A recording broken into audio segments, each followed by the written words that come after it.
Back to news. ఐక్యరాజ్య సమితిలో మళ్లీ పాత పాటే పాడారు పాక్ ప్రధాని నవాజ్ షరీఫ్. కాశ్మీర్ విషయంలో మరోసారి తన వక్రబుద్ధిని బయటపెట్టారు. కాశ్మీర్ అంతర్జాతీయ సమస్యగా చిత్రీకరించే యత్నం చేశారు షరీఫ్. కాశ్మీర్లో ఓవైపు ఉగ్రవాదానికి ఊతమిస్తూనే ఐక్యరాజ్య సమితిలో మొసలి కన్నీరు కార్చారు. కాశ్మీర్ వివాదం పరిష్కారంతోనే రెండు దేశాల మధ్య శాంతి సాధ్యం అవుతుందని నంగనాచు కబుర్లు చెప్పారు. బృహాన్ వరీని అమరవీరుడిగా కీర్తిస్తూ కాశ్మీరీలు స్వతంత్రం కోరుకుంటున్నారని దగాకోరు ప్రసంగం చేశారు పాక్ ప్రధాని. అక్కడ మానవ హక్కుల ఉల్లంఘన జరుగుతోందని ఫ్లైట్ సిటీ నిర్వహించాలంటూ యుఎన్ వేదికగా డిమాండ్ చేశారు.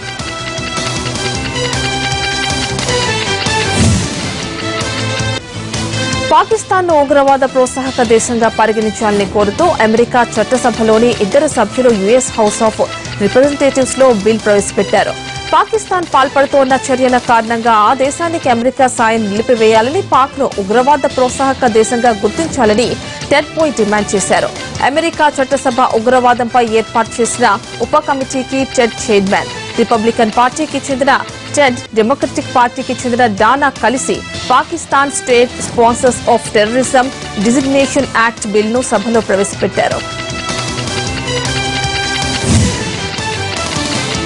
యూరీ అటాక్ పై భారత విదేశాంగ శాఖ కార్యదర్శి ఎస్ జయశంకర్ భారత్లోని పాకిస్తాన్ హై కమిషనర్ అబ్దుల్ బాసిత్ కు సమన్లు జారీ చేశారు. ఉగ్రవాదులు పాక్ నుంచే వచ్చారనడానికి గల ఆధారాలను బాసిత్ కు అందజేశారు. నలుగురు టెర్రరిస్టుల వద్ద లభించిన గ్రెనేడ్లు, ఆహార ప్యాకెట్లపై పాకిస్తాన్ గుర్తులు ఉన్నట్లు గుర్తించిన ఆధారాలను ఆయనకు ఇచ్చారు. ఉగ్రవాదాన్ని ప్రోత్సహించే చర్యలను పాక్ ఇకనైనా మానుకోవాలన్నారు జయశంకర్.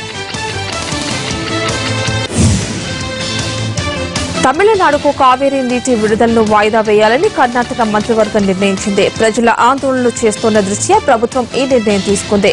జైలుకు వెళ్లినా పర్వాలేదు కానీ తమిళనాడుకు నీరు వదలకూడదని భావిస్తున్నారు కర్ణాటక పాలకులు.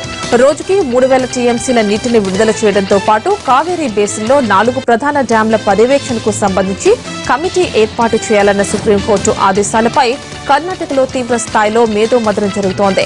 ఈ ప్రతిపాదనను కర్ణాటక ప్రభుత్వం తీవ్రంగా ఖండిస్తోంది. మరోవైపు ఇవాళ్టి నుంచి కర్ణాటకలోని 8 జిల్లాల్లో బంద్ కు పిలుపునిచ్చింది కావేరీ జలాల పరిరక్షణ కమిటీ.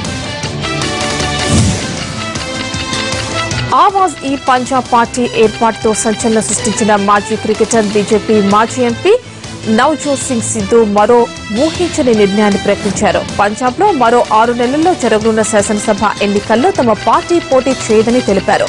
పంజాబ్ అభివృద్ది కోసం రాజకీయ ఫ్రంట్ ను మాత్రమే స్థాపించాలని, ఆవాజ్ ఈ పంజాబ్ రాజకీయ పార్టీ కాదని స్పష్టం చేశారు. అయితే వచ్చే ఏడాది జరగనున్న ఎన్నికల్లో 117 నియోజకవర్గాల్లో తమ పార్టీ పోటీ చేస్తుందని గతంలో ప్రకటించిన సిద్ధు ఇప్పుడు అనూహ్య నిర్ణయం తీసుకోవడం హాట్ టాపిక్ గా మారింది.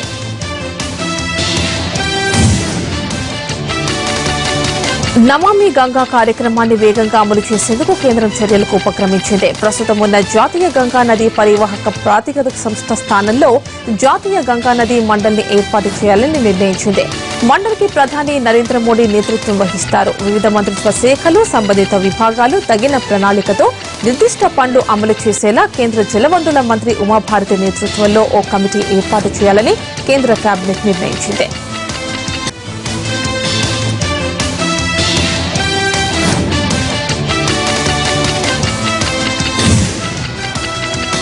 సహారా గ్రూప్ నకు చెందిన 13 ఆస్తులను వేలం వేయడానికి సెబీ ఏర్పాట్లు చేస్తోంది. దీని ద్వారా 1400 కోట్లు వస్తాయని అంచనా వేస్తోంది.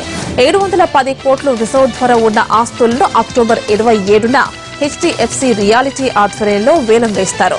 మరో 672 కోట్లు విలువైన ఆస్తులను అక్టోబర్ 25న ఎస్బీఐ క్యాపిటల్ ఆధ్వర్యంలో వేలం వేయనున్నారు. గత జూలైలో వేలం వేసిన 58 ఆస్తులకు ఇవి అదనం.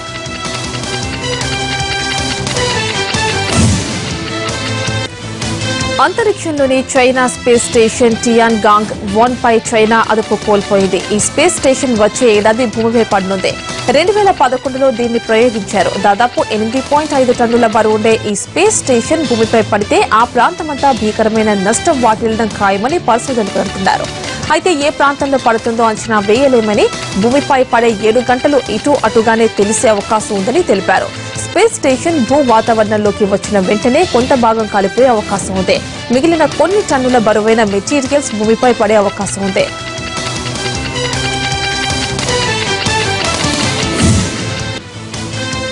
Mahindra Singh Dhoni all time team India test captain గా పేర్కొంటూ ప్రముఖ క్రికెట్ మ్యాగజైన్ విస్టన్ తాజాగా జట్టును ప్రకటించింది. భారత్ 500వ టెస్ట్ ఆడనున్న నేపథ్యంలో బీసీసీఐ డ్రీమ్ టీమ్ పేరిట ఫేస్బుక్ లో ఓ పేజ్ ని రూపొందించి అభిమానులు తమ కళ్లల జట్టును ఎంపిక చేసుకోవచ్చని ప్రకటించింది.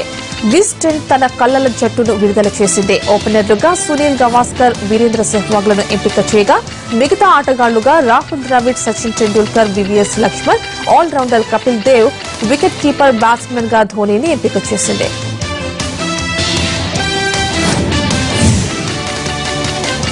బీసీసీఐ చీఫ్ సెలెక్టర్ గా తెలుగు తేజం ఎంఎస్కే ప్రసాద్ ఎంపికయ్యాడు. భారత మాజీ వికెట్ కీపర్ అయిన ప్రసాద్ ను నూతన సీనియర్ సెలక్షన్ కమిటీ చైర్మన్ గా బోర్డు ఏకగ్రీవంగా ఎంపిక చేసింది.